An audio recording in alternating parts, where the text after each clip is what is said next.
इससे पहले वाली स्लाइड में हमने साइक्लिक डाइन्स के बारे में करा था कि वो किस क्षेत्र में अपने अवशोषण करती हैं रेडिएशंस का।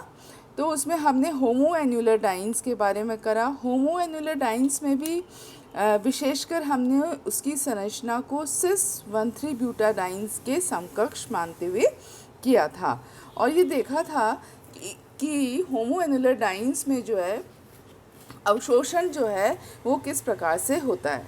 दूसरे प्रकार का होता है जिसे हम कहते हैं hetero annular dance. Hetero annular dance जिसमें कि 1,3 ब्यूटाडाइन स्ट्रक्चर एस ट्रांस प्रकार का होता है, उसमें अधिकतर जो है इसकी जो गणना होती है एस ट्रांस ब्यूटाडाइन के समान ही की जाती है।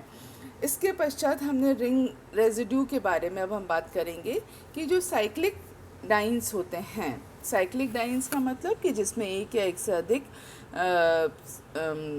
साइकिल में डाइन की संरचना पाई जाती है, उसमें किस प्रकार से वुडवर्ड-फाइजर रूल अप्लाई किया जाता है।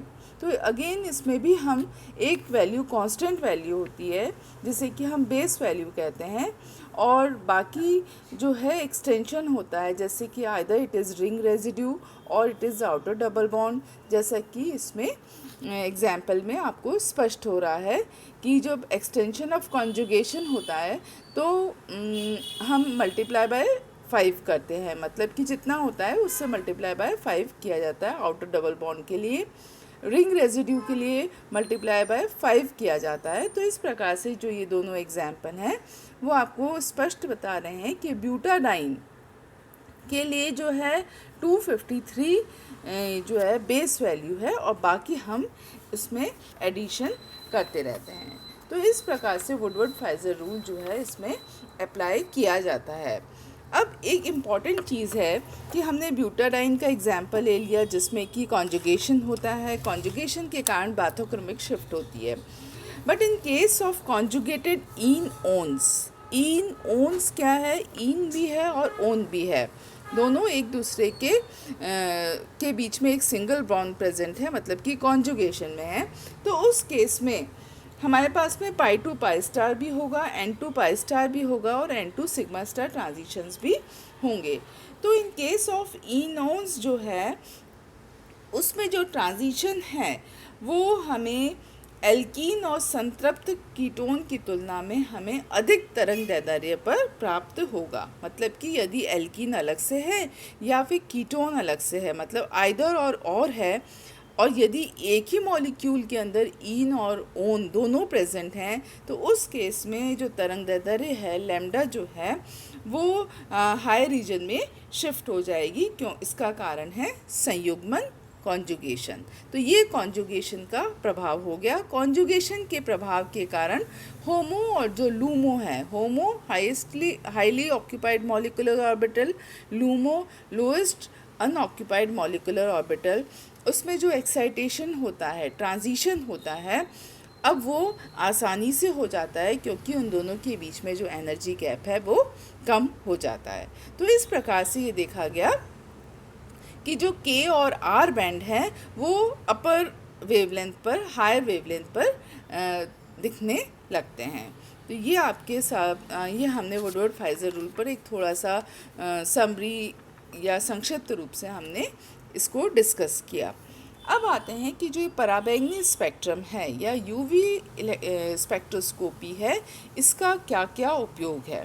क्योंकि हमने चैप्टर के प्रारंभ में ही कहा था कि स्पेक्ट्रोस्कोपी जो है किसी भी मॉलिक्यूल के आइडेंटिफिकेशन के लिए कि कंपाउंड कौन सा प्रेजेंट है उसके लिए और उसमें किस प्रकार के बॉन्ड हैं, बॉन्डिंग है, उसके बारे में भी पूरी जानकारी देता है। तो इस प्रकार से जैसा कि मैं अब आपको डिटेल में बताऊंगी कि जो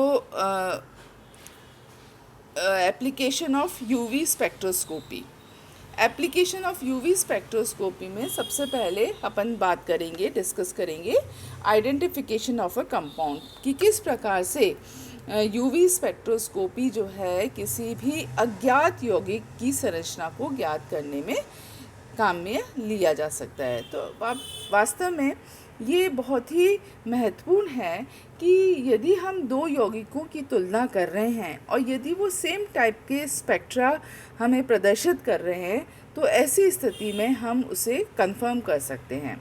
for example, in case of vitamin A के दो आइसोमर पाए जाते हैं, जैसा कि इसमें स्पष्ट है, विटामिन A1 और विटामिन A2। दोनों के अंदर बहुत हल्का सा अंतर है। देखिए, दोनों का जो मॉलिक्यूलर फॉर्मूला है वो है C20H30O। दोनों में सारा स्ट्रक्चर समान है, परंतु जो है डबल बॉन्ड की जो स्थिति है रिंग में, एक तो वो डिफरेंस है क्योंकि जो विटामिन A1 है उसमें वो इन कॉन्जुगेशन है और विटामिन A2 में ये कॉन्जुगेशन टूट गया है रिंग में जो प्रेजेंट है। तो हमने इससे क्या देखा कि विटामिन A1 और A2 की जब हमें पहचान करनी है तो उसे हम UV स्पेक्ट्रा के द्वारा कर सकते हैं। जैसा कि विटामिन A1 में जो लैम्डा मैक्स की वैल्यू है वो 326 nm है और वहीं लैम्डा मैक्स की वैल्यू विटामिन A2 में 351 मतलब कि 351 नैनोमीटर है। तो कौन सी संरचना उपस्थित है, कौन सा समावयवी उपस्थित है, आइसोमर उपस्थित है, तो उसे हम उस पदार्थ के यूवी स्पेक्ट्रम से कंफर्म कर सकते हैं। दूसरा है आपका एक्सटेंट ऑफ कॉन्जुगेशन, मतलब कि जो कॉन्जुगेशन है, संयुग्मन है, वो किस प्रकार से कितना बढ़ रहा है। जितना ज़्यादा कॉन्जुगेशन होगा उतना ही ज़्यादा जो है उसमें बाथोक्रोमिक शिफ्ट देखी जाएगी और उतना ही ज़्यादा वो विजिबल रीजन की तरफ शिफ्ट होता चला जाएगा। For example, in case of carrot हमें जो है ऑरेंज रेड कलर की दिखाई देती है। क्यों दिखाई देती है? क्योंकि it has 11 conjugated double bond. जितना ज़्यादा कॉन्जुगेशन होगा it shift towards the visible region, इसीलिए उसका जो ऑरेंज रेड कलर जो है वो हमें दिखाई देता है। तो कॉन्जुगेशन में यदि डबल बॉन्ड 8 या 8 से अधिक डबल बॉन्ड प्रेजेंट है तो वो ऑटोमेटिकली उसका एब्जॉर्प्शन विजिबल रीजन में चला जाएगा। तीसरा जो इम्पॉर्टेंट एप्लीकेशन है यूवी स्पेक्ट्रोस्कोपी की वो है detection of impurities. Again it is a very helpful to determine the impurities which is present and in what amount, कितने मात्रा में ये इम्प्योरिटी उपस्थित है, वो सब हम यूवी स्पेक्ट्रोस्कोपी से भी कंफर्म कर सकते हैं। कैसे? कि स्पेक्ट्रा के कारण से उन इम्प्योरिटीज़ का भी उसमें कहीं ना कहीं एब्जॉर्प्शन दिखाई देगा। तो इस तरह से जो है अशुद्धियों का आंकलन या डिटेक्शन ऑफ इम्प्योरिटीज़ किया जा सकता है।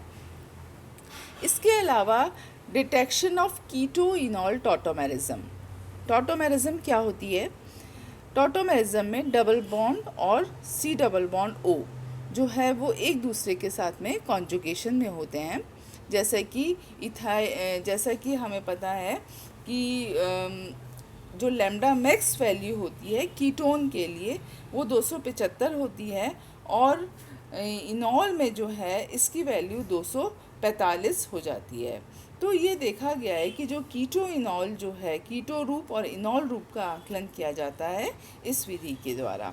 तो जो कीटो रूप है वो इनॉल में परिवर्तित होता रहता है। तो कीटो का हो गया लैम्डा मैक्स वैल्यू 275 nm और इनॉल जो है वो 245 nm जो है उस पर अपना मैक्सिमम एब्जॉर्प्शन शो करता है। तो जैसा कि इन केस ऑफ एसिटोएसिटिक एस्टर, जिसमें कि अधिकांशतः हम चलाव्यता या टॉटोमेरिज्म के लिए हम वही एग्जाम्पल देते हैं। Determination of conjugation of geometrical isomers क्या हैं? जिसकी कि सेम मॉलिक्यूलर फॉर्मूला है, सेम स्ट्रक्चर है, परंतु उसका जो स्टेरिक रिपल्शन है, मतलब कि सिस और ट्रांसफॉर्म जो होती है वो सिस ट्रांसफॉर्म अलग अलग लैम्डा मैक्स वैल्यू शो करती है। क्यों करती है? जो सिस फॉर्म है उसमें दोनों बल्की ग्रुप एक ही साइड में होते हैं और इस कारण से उसकी जो कोप्लेनरिटी है वो ख़त्म हो जाती है, जबकि ट्रांस में एक दूसरे के विपरीत होने के कारण से वो कोप्लेनर रह पाता है।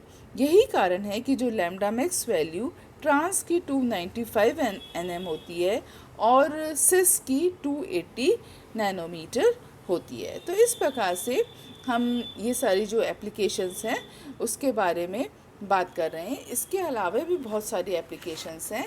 उसी में अब हम बात करते हैं कि डिटर्मिनेशन ऑफ मॉलिक्यूलर वेट, किसी भी ऑर्गेनिक मॉलिक्यूल का मॉलिक्यूलर वेट हम जो है वो भी यूवी स्पेक्ट्रोस्कोपी से ज्ञात कर सकते हैं, जिसमें कि अणुभार का मान एप्सिलॉन मैक्स इंटू सी इंटू एल अपॉन ए के बराबर होता है।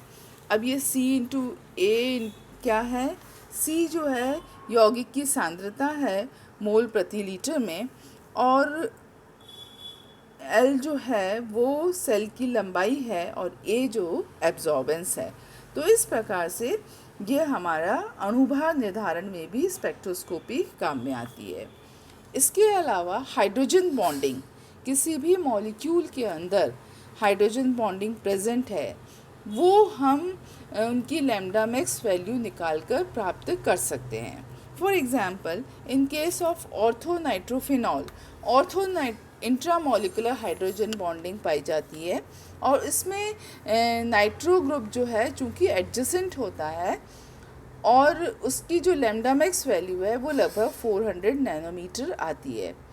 वहीं पैरानाइट्रोफिनॉल, उसमें चूँकि नाइट्रो ग्रुप और OH ग्रुप जो है एक दूसरे से पैरा पोजीशन पर है, तो उसमें hydrogen bonding, intramolecular hydrogen bonding अनुपस्थित होती है। इस कारण से लैम्डा मैक्स की वैल्यू 329 नैनोमीटर निकलती है, आती है। तो इस प्रकार से जो हाइड्रोजन बॉन्डिंग प्रेजेंट है या नहीं है वो भी हम इस विधि के द्वारा निकाल सकते हैं। तो इस प्रकार से जो ये यूवी स्पेक्ट्रोस्कोपी है वो बहुत सारी चीज़ों में हेल्पफुल है। केवल वो ऑर्गेनिक कंपाउंड का स्ट्रक्चर ही नहीं बता रही, बॉन्डिंग ही नहीं बता रही, उसमें और क्या क्या संभावनाएं हो सकती हैं, किस प्रकार की हाइड्रोजन बॉन्डिंग प्रेजेंट है, और इसका जो कॉन्जुगेशन है वो कितना है, उसका स्ट्रक्चर सिस ट्रांस किस प्रकार से हम ज्ञात कर सकते हैं यूवी स्पेक्ट्रोस्कोपी के द्वारा, ये हमने इस स्लाइड में देखा। अब हम आते हैं जो हमारे इंफ्रारेड एब्जॉर्प्शन स्पेक्ट्रोस्कोपी, ये भी हमारे इसी चैप्टर का पार्ट है, जिसे कि हम बोलते हैं वाइब्रेशनल स्पेक्ट्रोस्कोपी। वाइब्रेशनल स्पेक्ट्रोस्कोपी या IR या जो ये कंपन स्पेक्ट्रोस्कोपी हिंदी में कहा जाता है, वो क्या है? कंपन स्पेक्ट्रोस्कोपी का जो मुख्य उपयोग किया जाता है वो कंपाउंड के फंक्शनल ग्रुप ज्ञात करने में किया जाता है कि उसमें कौन सा फंक्शनल ग्रुप प्रेजेंट है, क्योंकि हर फंक्शनल ग्रुप के लिए इसमें स्पेसिफिक एब्जॉर्प्शन बैंड होता है, और इसमें बैंड की संख्याएं भी ज़्यादा होती हैं। क्योंकि इसमें जो एक्साइटेशन होता है, ट्रांजिशन होता है, वो मॉलिक्यूल के अंदर उपस्थित विभिन्न वाइब्रेशनल लेवल्स के बीच में होता है। तो किसी भी मॉलिक्यूल के अंदर वाइब्रेशनल लेवल की संख्या जो है वो इलेक्ट्रॉनिक लेवल की संख्या से कहीं अधिक होती है, और उनके बीच में जो एनर्जी डिफरेंस होता है वो भी कम होता है। तो आसानी से किसी भी क्वांटा को एब्जॉर्ब करके वो अपर वाइब्रेशनल लेवल में एक्साइट हो जाता है, और जिस ब्रांच में स्पेक्ट्रोस्कोपी की जिस ब्रांच में हम इसे अध्ययन करते हैं उसको बोलते हैं वाइब्रेशनल स्पेक्ट्रोस्कोपी। तो इसके बारे में हम अब थोड़ा सा डिस्कस करेंगे कि वाइब्रेशनल स्पेक्ट्रोस्कोपी जो है वो, या IR जो स्पेक्ट्रम हमें प्राप्त होता है वो क्या होता है और किस तरह से वो हेल्पफुल है। तो इसमें हमारे पास में 3 तरीके के रीजन होते हैं, जैसे कि near IR region, normal IR region और फार IR रीजन। जो नियर IR रीजन है, जिसे कि हम नियर इंफ्रारेड रीजन कहते हैं, वो 0.8 से लेकर 2.5 माइक्रोमीटर तक होता है। नॉर्मल IR रीजन 2.5 से लेकर 15 माइक्रोमीटर तक होता है, और फार IR रीजन जो है 15 माइक्रोमीटर से लेकर 200 μm तक होता है। तो ये हमारा जो है अधिकांशतः ये रेंज हम इसको लेते हैं। और इन केस ऑफ इंफ्रारेड स्पेक्ट्रोस्कोपी हम लैम्डा की जगह हम जो है उसे सेंटीमीटर इन्वर्स में लेते हैं। ठीक है, तो इसमें हम लैम्डा इन्वर्स के स्थान पर सेंटीमीटर इन्वर्स जो है वो काम में लेंगे इसको बताने के लिए। तो इस प्रकार से जो है एब्जॉर्प्शन होता है, रेडिएशन जो है यदि अप्रोप्रिएट ऊर्जा की रेडिएशन होती है तो एब्जॉर्ब होकर वो एक लेवल से दूसरे लेवल में एक्साइट हो जाते हैं। इस एक्साइटेशन के साथ ही हमें जो है उसकी बॉन्ड लेंथ और बॉन्ड एंगल जो है वो दोनों ही चेंजेस आते हैं उसमें, and undergo the transition between the two vibrational levels. तो अब हम इसके बारे में डिटेल में डिस्कस नेक्स्ट स्लाइड में करेंगे कि किस किस तरह के मॉलिक्यूलर वाइब्रेशंस पॉसिबल हैं और इन्हें किस प्रकार से विभक्त किया गया है। तो मेनली जो है स्ट्रेचिंग है और दूसरा बेंडिंग वाइब्रेशंस है।